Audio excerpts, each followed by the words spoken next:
Pourquoi faire de l'économie de la connaissance? Pour une raison très simple, qui est que, comme la connerie, la connaissance est infinie. Et ça change tout quand vous y réfléchissez bien, parce que les matières premières ne sont pas infinies. Mais la connaissance est infinie. Si nous basons notre croissance économique sur les matières premières, eh bien, il y a une contradiction mathématique inévitable entre croissance infinie et matières premières finies. Mais si nous basons notre croissance économique sur la connaissance, eh bien, il n'y a plus de contradiction entre croissance et croissance infinie et connaissance qui est infinie aussi. L'économie de la connaissance est très particulière en ce sens qu'elle est régie par des lois différentes de l'économie des matières premières. Ces règles sont très simples. Il y en a 3, 2 bonnes nouvelles et une mauvaise nouvelle. La première règle, c'est que les échanges sont à somme positive. Qu'est-ce que ça veut dire? Si je vous donne 20 €, ils ne sont plus à moi. Mais si je vous donne de la connaissance, elle est encore à moi. Là, je vous donne de la connaissance, a priori, quand je vais sortir de cette pièce, je ne serai pas plus bête qu'en y rentrant. Alors que si je vous donnais 20 € à chacun, je serais moins riche. Donc, quand on partage un bien matériel, on le divise. Quand on partage un bien immatériel, on le multiplie. La deuxième règle de l'économie de la connaissance, c'est que les échanges ne sont pas instantanés. Ça, c'est une mauvaise nouvelle. Transférer 20 € ou 20 millions d'euros, c'est instantané, c'est une signature sur un chèque. En propriété, les transferts de propriété sont instantanés. C'est même pour ça qu'aujourd'hui, on a du trading haute fréquence, dont la limite légale est la nanoseconde, ce qui veut dire qu'on a le droit de faire 1 milliard de transactions par seconde. Mais la connaissance, il n'y a pas de trading haute fréquence dans la connaissance. Cette conférence, elle prend du temps. Transférer de la connaissance, ça prend du temps. Je ne peux pas vous donner la physique quantique en 2 minutes. Et la dernière règle est une bonne nouvelle, c'est que les combinaisons de connaissances ne sont pas linéaires. Qu'est-ce que ça veut dire? Ça veut dire que quand vous prenez 20 € et 20 € et que vous les mettez ensemble, ça fait 40 €. Mais quand vous prenez 1 kilo de connaissances et que vous le réunissez à un autre kilo de connaissances, ça fait 3 kilos de connaissances. Quand vous regroupez 2 connaissances, ça crée systématiquement une tierce connaissance, qui est au pire triviale, mais non nulle, et au mieux révolutionnaire. Eh bien donc le biomimétisme s'inscrit dans ce paradigme de l'économie de la connaissance, et c'est là que je veux que vous voyez vraiment à quel point c'est une révolution sociale, environnementale, avant d'être une révolution technologique.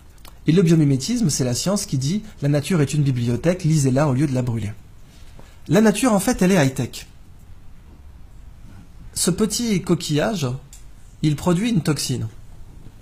La muconotoxine, c'est un cône du Pacifique, très dangereux, mais si vous avez des gants, aucun danger, puisque le dard ne pénètre pas un gant de plongée. Ce coquillage, il est vendu à 3 $ sur les marchés parce qu'il est joli. C'est vraiment pour moi la représentation du fait qu'on brûle la nature au lieu de la lire, parce que vraiment, 3 $ le coquillage, c'est une des utilisations les plus débiles qu'on pouvait faire de ce coquillage. Avez-vous une idée du prix de sa toxine au kilo? Sachant que la demande mondiale est supérieure au kilo. 1 kilo d'or, on va prendre ça comme étalon, 1 kilo d'or c'est 30 000 €. 100 000, donc 3 fois l'or. C'est plus. Elle sert à quoi la toxine?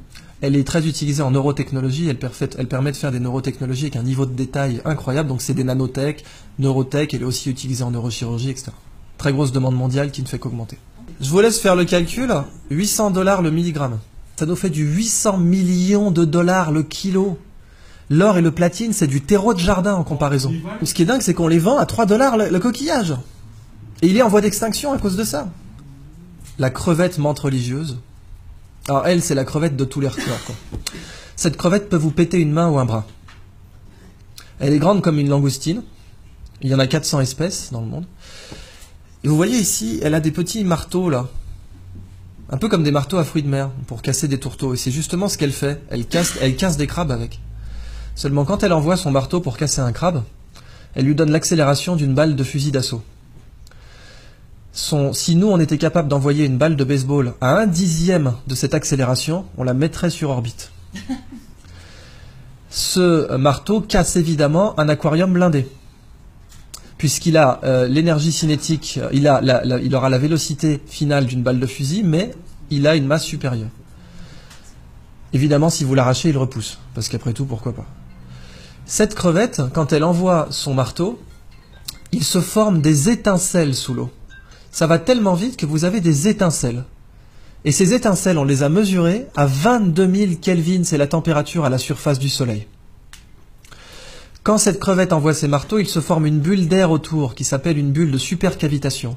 La supercavitation a été étudiée au départ par l'armée russe pour faire des torpilles qui peuvent aller à plus de 150 km/h sous l'eau. Et aujourd'hui beaucoup plus, paraît-il. Les torpilles Shkval, dont les Russes ont donné la technologie à l'Iran, ce qui serait une des grandes raisons pour lesquelles les Américains n'ont pas déployé de porte-avions trop proches des côtes iraniennes, parce que ces torpilles peuvent sniper un porte-avions. Les Chinois prétendent, avec la technologie de supercavitation, avoir mis au point un sous-marin qui pourrait faire 500 nœuds sous l'eau, en se déplaçant dans une bulle d'air. Et la supercavitation aujourd'hui, le meilleur modèle d'étude que vous avez, c'est cette crevette. Mais c'est pas fini. Cette crevette, ses yeux, parce qu'après tout, si la nature est une bibliothèque, chaque espèce est un livre entier. Moi, je vous ai parlé que du chapitre marteau, mais je peux vous parler du chapitre yeux. Les yeux des chiens ont 2 types de cônes différents pour reconnaître les couleurs. 2 types de cônes. Nous en avons 3. Les chiens sont donc des daltoniens par rapport à nous. Cette crevette en a 16. Ça veut donc dire que nous sommes un tiers d'un tiers de daltoniens par rapport à elle. Elle est très colorée, mais la couleur que nous on voit, ce n'est rien par rapport à celle qu'elle voit. 16 cônes. Les Américains se sont inspirés de ces yeux pour concevoir une caméra qui permet de détecter rapidement les cellules cancéreuses dans les biopsies. C'est une caméra bio-inspirée tirée des yeux de cette crevette. Et les yeux de cette crevette possèdent l'écran solaire le plus efficace connu de l'homme. Les mycosporine-like aminoacides, qui sont des écrans solaires naturels, produits par les espèces pélagiques. Ces écrans solaires sont très intéressants commercialement parce que nos écrans solaires sont des perturbateurs endocriniens pour les coraux. Et quand on se baigne avec de la crème solaire, eh bien, on détruit les coraux. Si on avait ces écrans solaires, on serait mieux protégé et on ne détruirait pas les coraux. Dans le biomimétisme, un écosystème inexploité, c'est comme une nappe pétrolière. Sauf que, quand vous l'exploitez, vous ne le détruisez pas. Vous prenez le livre, vous en faites une photocopie et vous le remettez en rayon. Et en plus, il y a beaucoup plus d'argent à faire comme ça. Donc c'est juste plus rationnel de faire comme ça. Alors voilà donc la fin de ma présentation sur le biomimétisme. Je vous donne simplement un épilogue pour vous parler de la Blue Economy, qui est l'application du biomimétisme à l'industrie. Et la Blue Economy, c'est une 3e histoire que je ne développerai pas, mais dont je vous donne simplement l'incipit, qui est imaginer un monde sans déchets.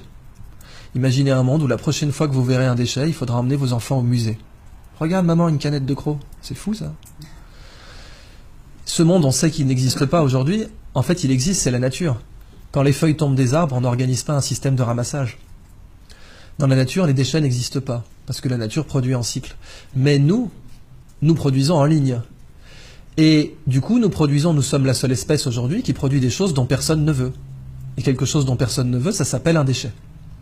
C'est la phrase de Gunther Pauli, ce n'est pas à la nature de produire comme nos usines, c'est à nos usines de produire comme la nature. Et si nous faisons comme ça, nous serons non seulement beaucoup plus rentables, mais en plus il n'y aura plus de déchets.